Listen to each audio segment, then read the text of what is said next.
அவர் இங்கே இல்லை, அவர் உயிர்த்தெழுந்தார். விசுவாசிக்கிறவங்க கரங்களை வைத்து ஒரு ஹல்லேலூயா சொல்லாமா?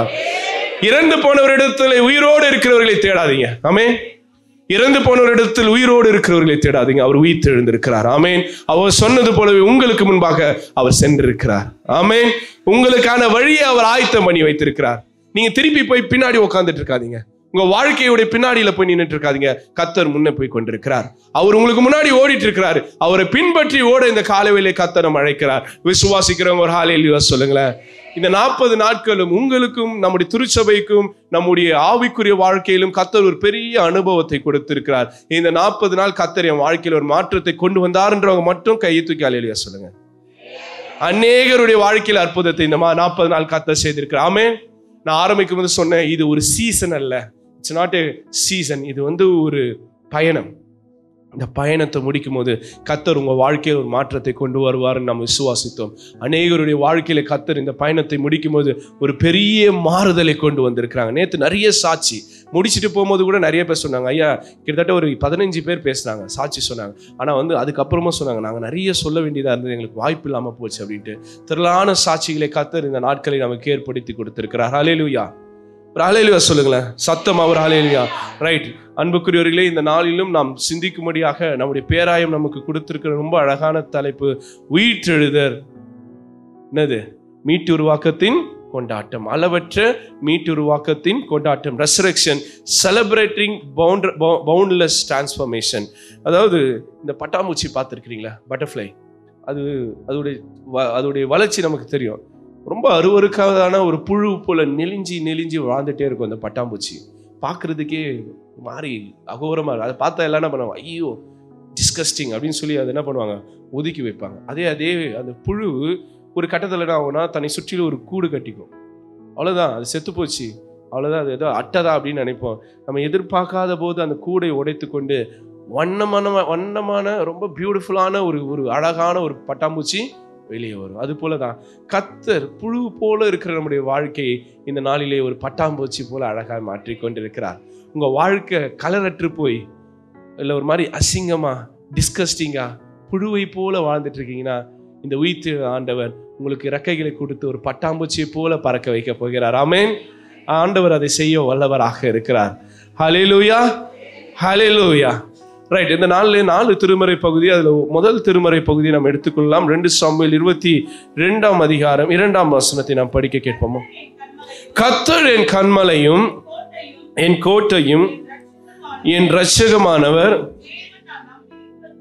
நான் நம்பியிருக்கிற துருகமும் என் கேடகமும் என் இரட்சணிய கொம்பும் என் உயர்ந்த அடைக்கலமும் என் புகலிடமும் என் இரட்சகருமானவர், என்னை வல்லடைக்கு நீங்களாக்கி ரட்சித்து அவரே துதிக்கு பாத்திரராகிய கர்த்தரை நோக்கி கூப்பிடுவேன். அவர் என் சத்துருக்களுக்கு என்னை நீங்களாக்கி ரட்சித்தார், ரட்சிக்கப்படுவேன். ரொம்ப முக்கியமானது, மரண அலைகள் என்னை சூழ்ந்து கொண்டு துச்சன பிரவாகம் என்னை பயப்படுத்தினது, பாதாள கட்டுகள் என்னை சூழ்ந்து கொண்டது, மரண கண்ணிகள் என் மேல் விழுந்தது. என்னுக்குண்டான நெருக்கத்திலே கர்த்தரை நோக்கி கூப்பிட்டேன், என் தேவனை நோக்கி அபயமிட்டேன். தம்முடைய ஆலயத்திலிருந்து என் சத்தத்தை கேட்டார். அருமையான தேவச்சனமே, ஆண்டவர் உயிரோடு இருக்கிறார். உங்களை சுற்றிலும் மரணத்தின் அந்த துச்சன பிரவாகங்கள் உங்களை சூழ்ந்து எழுந்தாலும், அந்த மரணம் உங்களை அழுத்தி போட்டாலும், இந்த உலகம் உங்களை கொலை செய்ய உங்கள் கழுத்தை நெருக்கினாலும், ஆண்டவரை நோக்கி நீங்கள் கூப்பிடும் போது ஆண்டவர் தம்முடைய ஆலயத்திலிருந்து உங்களுக்கு செவி கொடுக்கிறவராக இருக்கிறார். எவ்வளவு பெரிய அற்புதத்தை அடையாளத்தையும் ஆண்டவர் இன்னைக்கு ஒரு வாக்குத்தத்தமா இந்த காலை வேளையில கொடுத்திருக்கிறார் பாருங்களேன். இந்த உயிர்த்தெழுதலின் அனுபவம் என்பது கடவுளுடைய கிருபையை நமக்கு அளிக்கிறதாக இருக்கிறது. ஆமென். ஆண்டவர் ஏன் இந்த உயிர்த்தெழுந்தார்னா அவர் கிருபையை கொடுப்பதுக்காக தான். அவர் யாருக்காக உயிரோடு வந்தாரு சொல்லுங்களேன்? நமக்காக, எனக்காக, உங்களுக்காக, இந்த திருச்சபைக்காக, உங்கள் வாழ்க்கைக்காக ஆண்டவர் உயிரோடு வந்திருக்கிறார். அவ்வளவுதான். ஹீரோ செத்துட்டா மக்கள் க்ளோஸ் அப்படின்னு நினைச்சாங்க. ஹீரோ சாகல, ஹீரோ உயிரோட வந்திருக்கிறார். ஆமென். இந்த ஹீரோக்கு மரணமே கிடையாதுங்க. ஆமென். இந்த ஹீரோக்கு மரணமே கிடையாது. இந்த ஹீரோ என்றைக்கு உயிரோடு இருப்பார். என் மீட்பர் உயிரோடு இருக்கிறார், அதனால நானும் உயிரோடு இருப்பேன். ஆமென். என் மீட்பர் உயிரோடு இருக்கிறார். அந்த விசுவாசம் வேண்டும். நீங்க நானும் செத்து போன கடவுளை வணங்கல, புதைத்து மண்ணுக்கு மண்ணாயான கடவுளை வணங்கல, சாவை வென்றெடுத்த ஒரு உன்னதமான கடவுளை நீங்களும் நானும் ஆராதனை செய்து கொண்டிருக்கிறோம். அவர் உயிரோடு இருப்பது நமக்கு கிருபை அளிப்பதற்காக. விசுவாசிக்கிறவங்க ஒரு பெரிய ஹல்லேலூயா சொல்லுங்களா. ரைட். இந்த நாளிலும் நான் 2 பேர் பத்தி நான் உங்கள்கிட்ட கொண்டு வர ஆசைப்பட்டேன். ஒருத்தவங்க பேர் வந்து ஃபெலிஷியா, இன்னொருத்தவங்க பேர் பெர்பச்சுவா. இவங்க 2 பேருமே வந்து ஆதி திருச்சபையில கடவுளுக்காக வைராக்கியமாக இருந்த கிறிஸ்துவர்கள். ரோம பேரரசு போது கிறிஸ்துவை ஏற்றுக்கொண்டவங்க எல்லாம் கொலை செய்வாங்க. அப்படிப்பட்ட சூழ்நிலையில 22 வயசான இந்த ஃபெலிஷியாவும் பெர்பச்சுவாவும், அவங்க பெர்பச்சுவான்றவங்க நிறைய மாத கர்ப்பிணியாக இருக்கும்போது அவர்களை கொலை செய்வதற்காக ஒரு அறைக்குள்ளாக அந்த ஸ்டேடியத்துக்குள்ளாக அழைத்து போகும்போது அந்த டைரியில் அந்த அம்மா எழுதி வச்சுட்டு போறாங்க, இயேசுவுக்காக மரணத்தை சந்திக்க நாங்கள் கொண்டாட்டத்தோடு போய் கொண்டிருக்கிறோம் என்று. அப்ப இந்த காலை வேளையிலே ஆண்டவருக்காக வாழ்வது எதுக்காகனா நம் கொண்டாட்டங்களை வெளிப்படுத்துவதற்காக. ஏன்னா என் கடவுள் உயிரோடு இருக்கிறார். ஆமென்.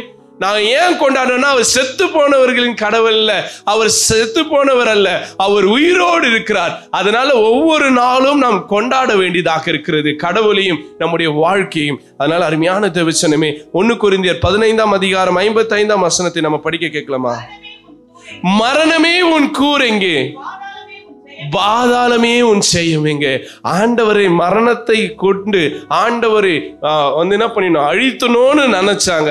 ஆனா மரணத்தை ஆண்டவர் கேள்வி கேட்கிறார், உன் கூறுங்க. இவ்வளவுதான் உன்னுடைய வல்லமையா, இவ்வளவுதான் உன்னுடைய அதிகாரமா, இவ்வளவுதான் உன்னுடைய ஆற்றலா, உன்னால இதை தவிர வர ஒண்ணுமே செய்ய முடியாதான்னு சொல்லி ஆண்டவர் எதை பார்த்து சேலஞ்ச் பண்றாருன்னா மரணத்தை பார்த்தே சொல்றாரு.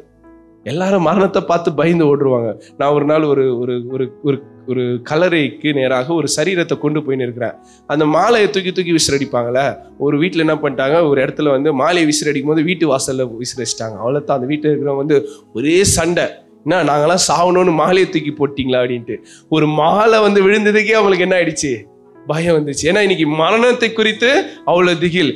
லைட்டா உடம்புல ஒரு சின்ன பெயின் வந்துடக்கூடாது. ஐயோ இது கேன்சரா இருக்குமா, ஐயோ இது கிட்னி பிரச்சனையா இருக்குமா, இது ஹார்ட் ப்ராப்ளமா இருக்குமான்னு எல்லாருக்கும் ஒரு பயம். ஆனா ஆண்டவர் சொல்றாரு, மரணமே உன் கூர் எங்கே, பாதாளமே உன் ஜெயம் எங்கே. அப்ப ஆண்டவரை விசுவாசிக்கிறவங்க, ஆண்டவரை நம்புறவங்க ஒருபோது மரணத்தை பார்த்து பயப்பட மாட்டாங்க. மரணத்தை பார்த்து பயப்படாதவங்களா அல்லேலூயா சொல்லுங்க. ரைட், வாங்க அப்படியே எல்லாம் சாக போலான்னா எத்தனை பேர் வருவீங்க? மரணத்தை சந்திக்க ரெடியா இருக்கணும்னா வாங்க போலாம். இப்பயே போய் மரணத்தை சந்திக்க ஆயத்தமா இருக்கணும். ஆமென். நான் வந்து ரெடினும். ஆனா மரணம் வந்தா போதும், ஐயோ அப்போலோ போலாமா, இல்லைன்னா வந்து ஜெம்ஸ் போலாமா, இல்லைன்னா வந்து இந்த ஹாஸ்பிட்டல் போலாமா, அந்த ஹாஸ்பிட்டல் போலாமா. என் ஆண்டவர் தீர்மானிக்காத விதத்துல என் வாழ்க்கையில ஒண்ணுமே நடக்காது. ஆமென். அந்த ஒரு விசுவாசம், அந்த ஒரு தைரியம் நமக்கு இந்த நாளிலே தேவைப்படுகிறது. அதே 1 கொரிந்தியர் 15ஆம் அதிகாரம் 17ஆம் வசனத்தை நாம் படிக்க கேட்போமா? கிறிஸ்து எழுந்திராவிட்டால், ஏங்க ஜீசஸ் ரெசரக்ட் ஆகல, இயேசு உயிர்த்தெழுதலைன்னா இந்த கொண்டாட்டமே வேஸ்ட், நம்முடைய நம்பிக்கையே வேஸ்ட். நீங்க கட்டினு வந்திருக்கிற புது புடவையே வேஸ்ட், நீங்க போட்டு வந்திருக்கிற மேக்கப் வேஸ்ட். ஆமென். இதெல்லாம் எதுக்காக? என் தேவன் உயிரோடு இருக்கிறார், அவர் உயிரோடு இருக்கிறதுனால நான் விசுவாசிக்கிறேன். இந்த விசுவாசம் என்னை கொண்டாட வைக்கிறது. ஆமென். அதனால தான் சொல்றேன், ரொம்ப பியூட்டிஃபுல்லா வாங்க சர்ச்சுக்கு. நல்லா ஒரு 1 ஹவருக்கு முன்னாடியே கிளம்பி நல்லா மேக்கப் போட்டு நல்லா வாங்க. ஏன்னா இட்ஸ் a day to celebrateங்க. ஆமென். நீங்க நானும் வணங்குற கடவுள் செத்து போல உயிரோடு இருக்க. உயிரோடு பார்க்க வரும்போது துக்க வீட்டுக்கு வர மாதிரி வரக்கூடாது. எப்படி வரணும்? கல்யாண வீட்டுக்கு வர மாதிரி வரணும். ஆமென். ஆண்டவர் ஒரு உவமை சொன்னார், கல்யாண வீட்டுக்கு எல்லாரையும் அழைக்கிறாரு. ரைட்டா? அப்ப ஒருத்தன் வரான், அந்த கல்யாண வீட்டுக்கான ட்ரெஸ் இல்லைன்னு அவனை தூக்கி வெளியே போய் சிரிச்சிடறாரு. காரணம் என்ன? அவன் ஆயத்தமாயில. அப்ப என் தேவனை சந்திக்க, என் தேவனை ஆயத்தப்படுத்த, என் தேவனை கொண்டாட, அவரை நாம் மகிழ்ச்சியோடு கொண்டாட நாம் இங்க கூடி இருக்கிறோம். நிறைய பேர் இப்படி உட்காந்து தூங்கி நிற்கிறாங்க. ரைட், நீங்க தூங்குறதுக்காக இங்க வரல. We are here to celebrate Jesus. தூங்குறவங்கள ஒரு ஹல்லேலூயா சொல்லுங்க. ரொம்ப பழைய ஜோக் தான். ரைட். ஆமென். 2 பேர் சொல்லிட்டாங்க, நான் பார்த்துட்டேன். ஆமென். நல்ல உயிர், அதாவது நல்ல உற்சாகமாக ஆண்டவருடைய உயிர்த்தெழுதலை கொண்டாட வந்திருக்கிற அப்படின்னு சந்தோஷமா இருக்கிறவங்க மட்டும் ஒரு பெரிய ஹல்லேலூயா சொல்லுங்களேன். ஆமென். உங்களை நினைச்சு நான் கர்த்தரை அதிகமா ஸ்தோத்திரிக்கிறேன். ஹல்லேலூயா. ரைட். அதுதான் இன்னைக்கு நான் சொல்ல வந்த முதல் குறிப்பு, எக்ஸ்பீரியன்ஸ். அதாவது இந்த அனுபவம், ரெசரக்ஷனுடைய எக்ஸ்பீரியன்ஸ் இது என்ன பண்ணுதுன்னா நமக்கு வந்து ஒரு கிருபையை காட்டுகிறது. ஆமென். The grace of God. இந்த உயிர்த்தெழுதலின் அனுபவம் நமக்கு கடவுளின் கிருபையை வெளிப்படுத்துகிறது. ரைட்டா? ஏன் ஆண்டவர் உயிர்த்தெழுந்தார் என்றால் எனக்கு கிருபை கொடுப்பதற்காக, எனக்கு ஒரு நம்பிக்கை கொடுப்பதற்காக, எனக்கு ஒரு புதிய வாழ்க்கை கொடுப்பதற்காக. நான் நல்லவனால நான் மீட்கப்படல, கர்த்தர் உயிரோடு இருக்கிறதுனால நான் மீட்கப்படுகிறேன். அவர் கிருபை என் மேல இருக்கிறதுனால நான் மீட்கப்படுகிறேன். அவர் உயிர்த்தெழுந்தார், நானும் உயிர்த்தெழுவேன். அவர் மரணத்தை வென்றார், நானும் மரணத்தை வென்றுவேன். அவர் பரலோகம் சென்றார், நானும் பரலோகம் செல்வேன். விசுவாசிக்கிறவங்க ஹல்லேலூயா சொல்லுங்களேன். என் தேவன் எதை எல்லாவற்றையும் செய்தாரோ எல்லாவற்றையும் என்னால் செய்ய முடியும். என்னை விசுவாசிக்கிறவன் நான் செய்தவைகளையும் செய்வான், என்னால் பெரிய காரியங்களையும் செய்வார். ஆண்டவர் மரணத்தை சந்தித்தாரா? சந்தித்தார். ஆண்டவர் மரணத்தை ஜெயித்தாரா? ஜெயித்தார். ஆண்டவர் உயிர்த்தெழுந்தாரா? உயிர்த்தெழுந்தார். ஆண்டவர் காட்சி அளித்தாரா? அளித்தார். ஆண்டவர் விண்ணுலகம் ஏறி சென்றாரா? சென்றார். நீங்க விசுவாசித்தால் இவை எல்லாம் நாமும் செய்வோம். அதுதான் ஆண்டவர் சொல்ற, இதோ நான் உனக்கு ஒரு மாதிரியை காட்டுகிறேன்றார். அதாவது முதல் ஆதாம் வழியாக நமக்கு என்ன வந்தது? மரணம் வந்தது, பாவம் வந்தது. ரைட். அந்த பாவத்தூடாக என்ன வந்தது? மரணம் வந்தது. இரண்டாம் ஆதாம் வழியாக அந்த மரணத்திலிருந்து மீட்பு வந்தது. ரைட்டா? முதல் ஆதாம் மரணத்தை கொண்டு வந்தார், இரண்டாம் ஆதாம் உயிரை கொண்டு வந்தார். ஆமென். வாழ்க்கையை கொண்டு வந்தார், நமக்கு நம்பிக்கையை கொண்டு வந்தார், நமக்கு கிருபையை கொண்டு வந்தார். இந்த உயிர்த்தெழுதலின் அனுபவம் நமக்கு கிருபையை காட்டலிடுகிறது. அதுதான் நான் சொல்ல வந்த முதல் குறிப்பாக இருக்கிறது. ரைட். அடுத்தது இந்த நாளிலே இரண்டாவது குறிப்பு என்னவென்றால், கிறிஸ்து எல்லாருக்கான மீட்பர். கிறிஸ்து எல்லாருக்கான மீட்பர். நீங்க, உங்களுக்கு, இல்ல குறிப்பிட்டவர்களுக்கு, குறிப்பிட்ட ஜாதிக்கு, குறிப்பிட்ட மக்களுக்கு, குறிப்பிட்ட மொழியாருக்கு கிடையாது. அவர் யாருக்கான மீட்பர்? எல்லாருக்குமான மீட்பர். இந்த உயிர்த்தெழுதலின் அனுபவம் கிறிஸ்துவை எல்லோருக்கான மீட்பராக அடையாளப்படுத்துகிறது. ரைட். இந்த கிராஸ், இந்த சிலுவை என்பது நமக்கு ஒரு எதிர்ப்பை, இந்த உலகத்துக்கு எதிரான ஒன்றை நமக்கு காட்டி வைத்திருக்கிறது. அது போல 20ஆம் வசனத்தை வாசிங்களா. கிறிஸ்துவோ மரித்தோரிலிருந்து எழுந்து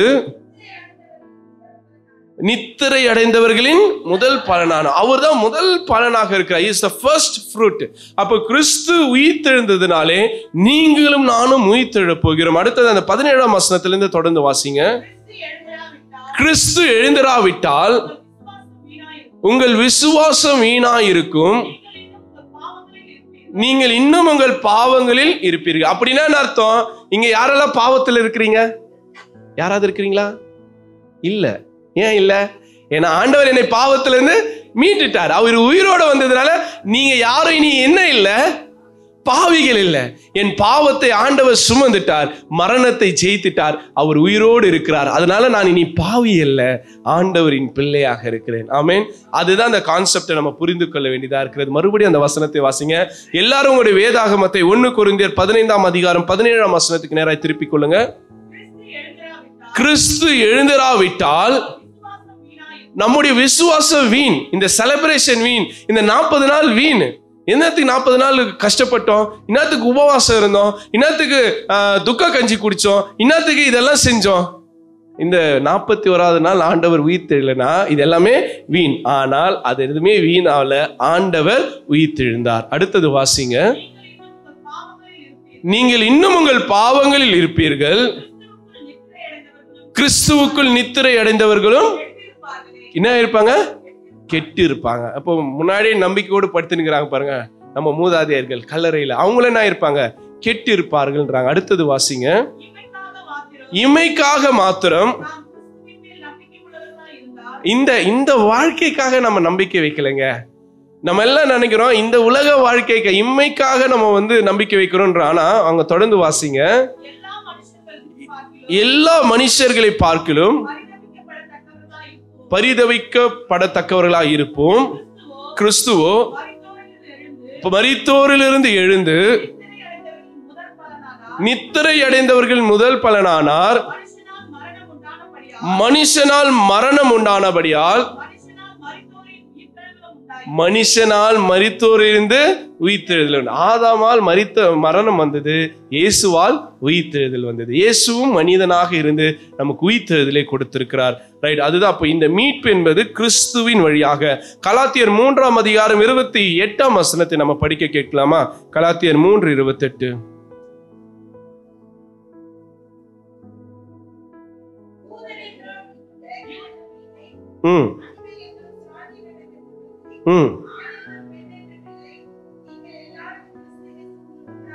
ரைட். அப்ப அந்த கிறிஸ்து உயிர்த்தெழுந்த ஆண்டவர் நம்மை ஒருவராக, கிறிஸ்துவின் அவயங்களாக, கிறிஸ்துவுக்குள் ஒரு அவயமாக நம்மை மாற்றி வைத்திருக்கார். அப்ப இங்க இருக்கும்போது நாம் உயர்ந்தவன், தாழ்ந்தவன், பிரிந்தவன், பிரியாதவன், இப்படி எந்த வேறுபாடும் அல்ல. நீங்களும் நானும் உயிர்த்தெழுந்த கிறிஸ்துவின் உறுப்பினர்களாக மாறி இருக்கிறோம்.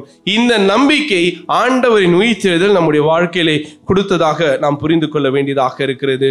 அருமையான தேவஜனமே, இந்த உயிர்த்தெழுதலின் நன்னாளிலே கர்த்தர் உங்களுக்கு எனக்கு ஒரு வாக்குத்தத்தை கொடுக்கிறார். என்னன்னா, உன் வாழ்வு அது இறந்து போனவர்களின் வாழ்வு அல்ல, அது உயிரோடு இருக்கிறவர்களுடைய வாழ்வு. அப்போ உங்க வாழ்க்கையில இனிலிருந்து நீங்க வாழப்போகிற ஒவ்வொரு நாளும், ஒவ்வொரு மணித்துளியும், ஒவ்வொரு வினாடியும் கர்த்தருக்காக நம்ம வாழ வேண்டியதா இருக்கிறது. ஏன்னா அது எல்லாமே கர்த்தருடைய கிருபை தான். அப்போ ஒவ்வொரு நிமிஷத்தையும் தயவு செய்து இல்லாதவைகளை குறித்து, இழந்து போனவைகளை குறித்து, நம்மை நிந்திக்கிறவைகளை குறித்து சிந்திக்காதீங்க. மேலானவைகளை நாடுங்க. ஆண்டவர் உங்களை ஒரு திட்டத்தோடு தான் இங்க வைத்திருக்கிறார். ஆமென். நீங்க இங்க ஒரு பர்பஸோட இருக்கிறீங்க. தயவுசெய்து இந்த வாழ்க்கையை குறித்து நிந்திக்காதீங்க. என்ன வாழ்க்கை அப்படின்னு சொல்லாதீங்க. இந்த வாழ்க்கையை மகிழ்ச்சியோடு கொண்டாடுங்க. இன்னைக்கு போய் ஹாஸ்பிட்டலில் போய் பாருங்க, எத்தனை பேர் உயிருக்காக போராடிட்டு இருக்காங்க. ஒவ்வொரு நிமிஷமும் அந்த உயிருக்காக சோம் பண்ணிட்டு இருக்கிறாங்க. ஆனா கர்த்தர் நம்ம வாழ்க்கையில ஈவாய் ஒவ்வொரு மணித்துலையும் கொடுத்துருக்கிறார்ல.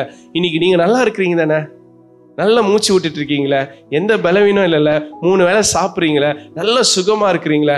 அப்போ இதுக்கு நம்ம கடவுளுக்கு எவ்வளோ நன்றி உள்ளவர்களாக இருக்கணும். அப்போ கடவுள் என் வாழ்க்கையில கொடுக்குற ஒவ்வொரு நாளும், ஒவ்வொரு முனித்தலையும் ஒவ்வொரு கிருபைங்க, ஒரு இரக்கம்.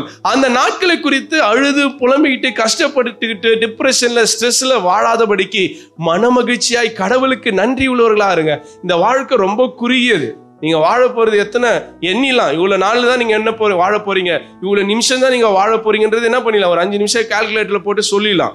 ஏன்னா அந்த வாழ்க்கை குறுகியது. மோசே சொல்றாரு, எவ்வளவுதான், 80 தான், பலத்தின் மிகுதியால் 80 தான். 80 × 365 போட்டுக்கோங்களேன், அவ்வளவுதான் உங்க வாழ்க்கைய. அப்ப இந்த வாழ்க்கையில எப்போ மரணம் வரும்னு தெரியாது. ஆனால் வாழும் இந்த காலங்களிலே மன மகிழ்ச்சியாய், ரம்மியமாய், சந்தோஷமாய் ஆண்டவருக்காக வாழுங்க. அவ்வளவுதான். எதை குறித்து கவலைப்படாதீங்க. எது வந்தாலும் பார்த்துக்கலாம். யார் இருக்காரு? உயிர்த்தெழுந்த ஆண்டவர் இருக்கிறார். எது வந்தாலும் பார்த்துக்கலாம். என்ன ஆயிட போகுது? ஒன்னும் ஆயிட போகுது இல்லை. ஏன்னா என் ஆண்டவர் என்னோடு இருக்கிறார். அவர் உயிர்த்தெழுந்த ஆண்டவர் என்னை உயிர்ப்பிக்க வல்லவராக இருக்கிறார். அந்த விசுவாசத்தோடு நாம் கடந்து செல்வோமாக. 3வது குறிப்பு இன்னைக்கு வாசித்த மார்க் 16:8 வாசிங்க. நடுக்கமும் திகிலும் அவர்களை பிடித்தபடியால் சீக்கிரமாய் வெளியே வந்து கல்லறை விட்டு ஓடினார்கள். பயந்திருந்தபடியால் ஒன்றும் சொல்லாமல் போயிட்டாங்க. இப்ப என்னன்னா, இதை படிக்கும் போது அவ்வளவுதான், அவங்க அமைதி ஆயிட்டாங்க, அவங்க ஒண்ணுமே சொல்லல அப்படின்னு நீங்க நினைக்கிறீங்க. கிடையாது. உங்க வாழ்க்கையில இந்த மாதிரி ஒரு சூழ்நிலை வரும், ஒரு இருள் வரும். இந்த வெள்ளிக்கிழமை இரவுல இருந்து ஞாயிற்றுக்கிழமை ஆண்டவர் உயிர்த்தெழ வர ஒரு இருள் காணப்பட்டது, ஒரு அமைதி காணப்பட்டது. இந்த அமைதி அவ்வளவுதான், வாழ்க்கை முடிஞ்சிருந்தது கிடையாது. ஒரு விதைய வைக்கிறீங்க, நல்ல பழத்தை தோண்டி அந்த விதைய வச்சுட்டீங்க, ஒண்ணுமே முளைக்கல, அவ்வளவுதான். விதை செத்து போச்சுன்னு அர்த்தம். அது உள்ளுக்குள்ள என்ன பண்ணிட்டு இருக்கு, வளர்ந்துகிட்டே இருக்குது. நம்மளால பார்க்க முடியல. அது போல நிறைய காரியங்கள் நம்மளால உடனடியான ரிசல்ட் பார்க்க முடியல. ஆண்டவர் வழி நடத்துறது பார்க்கல. ஆண்டவர் அமைதியா இருக்கிறாரு, ஆண்டவர் பேசாம இருக்கிறாரு நினைக்காதீங்க. ஆண்டவர் கிரியை செய்து கொண்டே இருக்கிறார். ஆமேன். உங்க வாழ்க்கையில ஒரு அமைதின்றது ரொம்ப முக்கியமானது. நாங்க இந்த 40 நாள் வரும்பொழுது வனாந்தரத்தின் வழித்தரத்துல நாங்க பார்த்தோம். அந்த வனாந்தரம் அமைதியானது. அந்த வனாந்தரம் நம்மை அழிக்கக்கூடியது, அந்த வனாந்தரம் நம்மளை காயப்படுத்தக்கூடியது. ஆனால் அந்த வனாந்தரம் தான் நம்மை மாற்றி அமைக்கக்கூடியதாக இருக்கிறது. ஆமென். எல்லாருமே அந்த வனாந்தரத்துல வந்தவங்க தான். மோசேயாக இருக்கலாம், ஆகாரா இருக்கலாம், தாவீதாக இருக்கலாம், இல்ல எலியாவா இருக்கலாம், இயேசுவா கூட என்ன பண்றாரு, அந்த வனாந்தரத்தின் வழியாக தான் வர வேண்டியதா இருக்கிறது. சில நாட்கள் உங்களை அமைதியாக்கும், சில நாட்கள் உங்க வாழ்க்கை இருட்டா இருக்கும், சில நாட்கள் உங்க வாழ்க்கையில இருட்டடைப்பா இருக்கும். நம்பிக்கை இல்லாத சூழ்நிலை போ வனாந்தரங்கள் காணப்படும். இருளான சூழ்நிலைகள் இருக்கும். அந்த வெள்ளிக்கிழமை இருந்து ஞாயிற்றுக்கிழமை ஒண்ணுமே புரியல யாருக்கும். ஆனா ஞாயிற்றுக்கிழமை ஒரு வெளிச்சத்தை அவர்கள் பார்த்தாங்களே, ஒரு நம்பிக்கையை பார்த்தாங்களே, அப்ப கர்த்தர் செயல்பட்டு கொண்டிருக்கிறாருன்னு அர்த்தம். நிறைய நேரத்தில் அமைதியா இருக்கிறாருன்னு நினைக்காதீங்க. கர்த்தர் அமைதியா இருக்கிறார் என்றால் காரியங்களை செய்து கொண்டிருக்கிறார் என்று அர்த்தம். மரித்தவரை உயிர்ப்பித்து கொண்டிருக்கிறார் என்று அர்த்தம். இறந்து போயிருக்கிறவங்க வாழ்க்கையை கர்த்தர் உயிர்ப்பித்திருக்கிறார் என்று அர்த்தம். அதனால சோர்ந்து போயிடாதீங்க. இருளோ அந்தகாரமோ இல்ல அமைதியோ, இங்க கூட பாருங்க, ஆண்டவர் உயிர் தெரிந்துட்டான்னு அமைதி ஆயிட்டாங்க, அவ்வளவுதான், பயந்துட்டாங்க அப்படின்னு நினைக்கிறோம். கிடையாது. அதுக்கு அடுத்து நீங்க தொடர்ந்து வாசித்தீங்கன்னா, தொடர்ந்து வாசி பாருங்க.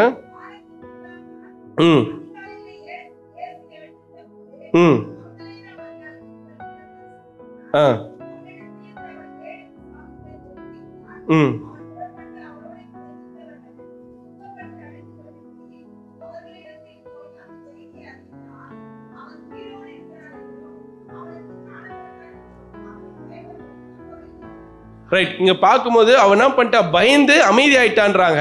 ஆனா அவன் அமைதியா இல்ல. அதுக்கப்புறம் என்ன பண்ற, எழுந்து ஆண்டவரை அறிவிக்க ஆரம்பிக்கிறார். இன்னைக்கு கூட ஒரு சூழ்நிலை உங்களை இருட்டாக அமைதியாக்கிடும், விட்டுறாதீங்க. அந்த சூழ்நிலையில் நம்ம மீண்டு வந்து கர்த்தரை ஆராதிப்பதும் கர்த்தரை அறிவிப்பதுக்கு தான் கர்த்தர் நம்மை அழைத்திருக்கிறார். ரைட். இன்னைக்கு ஈஸ்டர் சர்வீஸ் முடிஞ்சிச்சு. ஐயர் 40 நிமிஷம் பிரசங்கம் பண்ணிட்டார். ரொம்ப உற்சாகமா இருக்கு. ரைட். நேராக போகலாம், மட்டன் வாங்கலாம், சிக்கன் வாங்கலாம், ஃபிஷ் வாங்கலாம், வீட்டில் சமைச்சு சாப்பிடலாம், டிவி பார்த்து தூங்கிடலாம். இல்லை, உயிர்த்தெழுந்த ஆண்டவரை எல்லோரோடு சொல்லுங்க.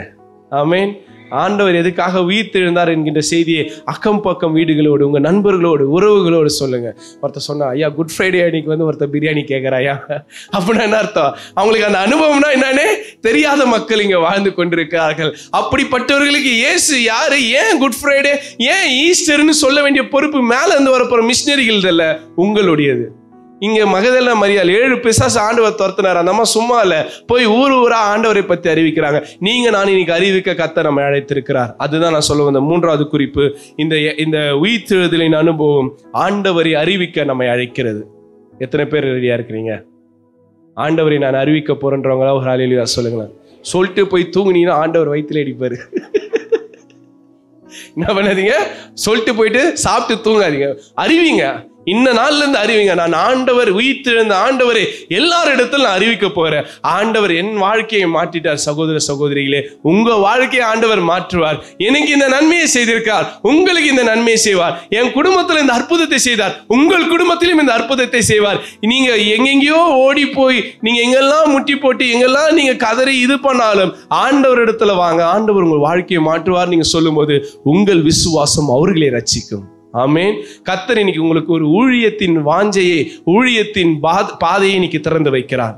40 நாள் முடிச்சிட்டீங்க, திருப்பி போய் பழைய வாழ்க்கையை வாழ்றதுக்கு இல்ல.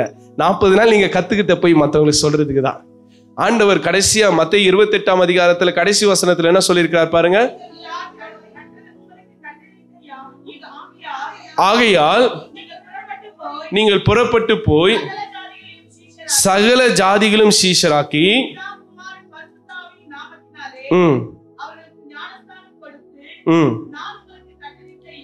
நான் உங்களுக்கு கட்டளையிட்ட யாவையும் அவர்கள் கைக்கொள்ளும்படி அவர்களுக்கு உபதேசம் பண்ணுங்கள்.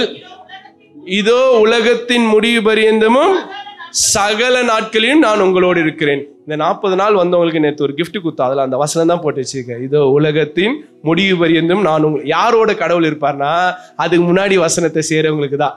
உலகம் முழுவதும் போய் ஆண்டவருடைய சுவிசேஷத்தை பிரசங்கம் பண்றவங்களோட தான் உலகத்தின் முடிவு. என் கூட இருப்பாருன்னு நம்பாதீங்க. நீங்க இதை செய்தால் கர்த்தர் செய்வார். ஆமென். அப்போ உயிர்த்தெழுந்த ஆண்டவரை நீங்க மட்டும் அனுபவிச்சுட்டு, நீங்க மட்டும் ஈஸ்டர் கொண்டாடிட்டு, நீங்க மட்டும் மட்டன் சிக்கன் சாப்பிட்றதுக்கு அல்ல, உங்கள் உயிர்த்தெழுதலின் அனுபவத்தை மற்றவரோடு பகிர்ந்து கொள்ள கர்த்தர் அழைக்கிறார். ஆமென். இன்னைக்கு ஒரு புதிய அனுபவம். இந்த பயணத்தின் முடிவுல இங்க இருக்கிற ஒவ்வொருவரையும் கர்த்தர் உங்களுடைய ஆண்டவருடைய சீடர்களாக, இங்க இருக்கிறவங்க எல்லாம் ஒரு பேதுரு, இங்க இருக்கிறவங்க எல்லாம் ஒரு யோவான், இங்க இருக்கிறவங்க எல்லாம் ஒரு பவுல், நீங்கள் இனி கடவுளுக்காக ஊழியம் செய்ய கர்த்தர் உங்களை அழைக்கிறார். ஆமென். விசுவாசிக்கிறீங்களா? ஆண்டவரை அறிவிக்க எத்தனை பேர் ரெடியா இருக்கிறாங்க? ஹல்லேலூயா சொல்லுங்க. நேற்று சொன்னாங்க, ஐயா நீங்க சொன்னதெல்லாம் எழுதி வச்சிருக்கிற, நாங்க சொல்ல போறோம். நீங்க சொல்றத கர்த்தர் எதிர்பார்த்திருக்கிறார். ஆமென். நீங்க படிச்சத, நீங்க விசுவாசித்தத, நீங்க நம்பிக்கையா இந்த 40 நாட்கள் ஒவ்வொரு வெள்ளிக்கிழமையிலும், ஒவ்வொரு ஞாயிற்றுக்கிழமையிலும், ஒவ்வொரு கன்வென்ஷன் கூட்டத்திலும், ஒவ்வொரு காலை தியானத்திலும் கர்த்தர் உங்களுக்கு கற்றுக் கொடுத்தார். நான் கற்றுத்தரல. நேற்று தினத்துல நான் சொன்ன வார்த்தை இது, நான் கற்றுத்தரல, கர்த்தர் கற்றுக் கொடுத்தார். கர்த்தர் கற்றுக் கொடுத்ததை மற்றவர்களுக்கு கற்றுக் கொடுக்க உங்களை அழைக்கிறார். ஆமென். இன்னைக்கு இந்த திருச்சபை இது திருச்சபையாய் மாறணும். ஆமென். இந்த திருச்சபையாய் மாறும். தெருகள் தோறும் போய் ஆண்டவருடைய சுவிசேஷத்தை நீங்க சொல்லணும். கர்த்தர் இன்னைக்கு உங்களுக்கு கமிஷனிங் கொடுக்கிறார். ஆமென். கமிஷனிங்னா உங்களுக்கு ஒரு என்ன பண்றாரு, ஆண்டவர் ஒரு அருட்பொழிவை கொடுக்கிறார், ஒரு அபிஷேகத்தை கொடுக்கிறார். போங்கள், புறப்பட்டு போய் சகல ஜாதிகளையும் சீசராங்க. கல்லறையிலே உட்கார்ந்து நிற்காதீங்க. எவ்வளவு நாளைக்கு கல்லறையில உட்கார்ந்துட்டு இருக்க போறீங்க? கல்லறையில ஆண்டவரை தேட போறீங்க. உலகத்துக்குள்ள போங்க. போய் ஆண்டவரை தேடிக்கொண்டிருக்க மக்களுக்கு ஆண்டவரை காட்டுங்க. கொல்கதாவில் அறியப்பட்ட ஆண்டவரை, கல்லறையை உடைத்து எறிந்து உயிர்த்தெழுந்த ஆண்டவரை காட்டுங்க. கர்த்தரை வெளிக்காட்டுவதற்கு கர்த்தர் உங்களையும் என்னையும் ஸ்தானாதிபதிகளாக, அப்போஸ்தலர்களாக அபிஷேகம் பண்ணி அழைத்திருக்கிறார். அப்படியே நாம் கண்களை மூடுவோமாக. இந்த பொறுப்பை உணர்ந்தவங்க, இது சாதாரண பொறுப்பு இல்லைங்க. நான் தான் சொன்னேன், நீங்க இந்த 40 நாள் முடியும் போது நீங்க இன்னொரு இயேசுவாய் மாறணும். இயேசு என்ன பண்ணார்?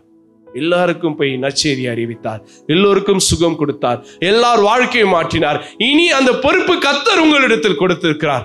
இந்த தூய பவுல் குடும்பத்திடத்தில் கர்த்தர் கொடுத்திருக்கிறார். நீங்க இனி பாலை குடிக்கிற குழந்தைய போல பாலை குடிச்சிட்டு இருக்க கூடாது. நல்ல மாம்சத்தை சாப்பிடக்கூடிய திடமான ஒரு ஆணாக, ஒரு பெண்ணாக நீங்க இருக்கிறீங்க. நல்ல ஆண்டவர் உங்களை ஆரோக்கியமாக வைத்திருக்கிறார். இந்த பலத்தோடு போய் கர்த்தருக்கான ஊழியத்தை செய்ய கர்த்தர் உங்களை அழைக்கிறார். இந்த நற்செய்தியை மகதலேனா மரியாள் ஊரெல்லாம் போய் சொன்னாங்க. இன்னைக்கு கர்த்தர் இந்த கூட்டத்திலே மகதலேனா மரியாளை தேடிக்கொண்டிருக்கிறார், மார்த்தாளை தேடிக்கொண்டிருக்கிறார், யோவானாலை தேடிக்கொண்டிருக்கிறார், சூசனாலை தேடிக்கொண்டிருக்கிறார், பவுலை தேடிக்கொண்டிருக்கிறார், பேதுருவை தேடிக்கொண்டிருக்கிறார், யாக்கோபை தேடிக்கொண்டிருக்கிறார், அந்திரேயாவை தேடிக்கொண்டிருக்கிறார். இனி வெளிநாட்டிலிருந்து மிஷினரிகள் அல்ல, இந்த திருச்சபையிலிருந்து மிஷினரிகள். ஆமென். இந்த உலகத்துக்குள்ளே போங்க, உலகத்தில் இருக்கிற மக்களுக்கு கிறிஸ்துவை காட்டுங்க என்று கர்த்தர் இந்த கால வேளையிலே உங்களுக்கு அழைப்பை கொடுக்கிறார். எத்தனை பேர் அந்த அழைப்புக்கு உங்களை தருகிறேன் என்று சொல்லுகிறீர்கள்? ஹல்லேலூயா. ஆண்டவரே உங்களோடு பேசிட்டு இருக்கிறார். நீங்க சும்மா இனி இந்த திருச்சபையில் இருக்கிறதுக்காக அல்ல, இந்த திருச்சபையிலிருந்து நீங்கள் போய் அநேகர் கிறிஸ்துவுக்குள்ளாக கூட்டு வரணும். அது ஐயருடைய வேலை இல்லை, இனிமேண்டு ஊழியக்காரருடைய வேலை இல்லை, பிசி மெம்பருடைய வேலை இல்லை, மூப்பருடைய வேலை இல்லை, இந்த திருச்சபை அங்கத்தினர் ஒவ்வொருடைய வேலை. கர்த்தர் இன்னைக்கு உங்களை அபிஷேகம் பண்ண போகிறார் தம்முடைய ஊழியக்காரர்களாக. ஹல்லேலூயா. சொல்லலாமா? ஆண்டவரே நான் என்னை தருகிறேன் சுவாமி, இந்த பாரமான ஊழியத்துக்காக, நீர் கொடுத்திருக்கிற அழைப்புக்காக, ஆண்டவரே உம்மை பிரஸ்தாபப்படுத்துவதற்காக, உம்முடைய உயிர்த்தெழுதலை நற்செய்தி அறிவிப்பதற்காக.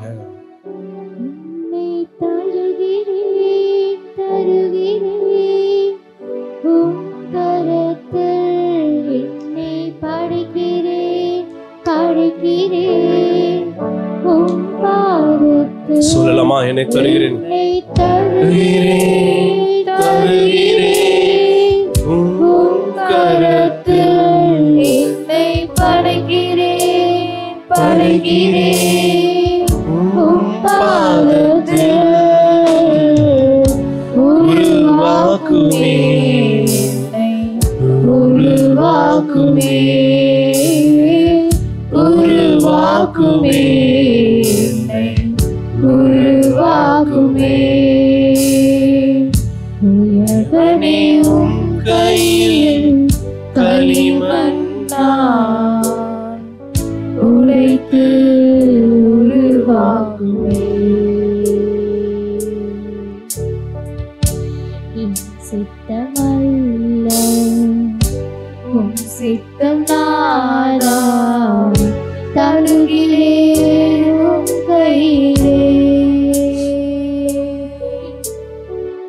ஆண்டவர் இந்த திருச்சபையை ஒரு வல்லமையின் ஊழியக்காரர்களாக, வல்லமையான விசுவாசிகளாக உங்களை கொண்டு இந்த பகுதியை அசைக்க கர்த்தர் திட்டமைத்திருக்கிறார்.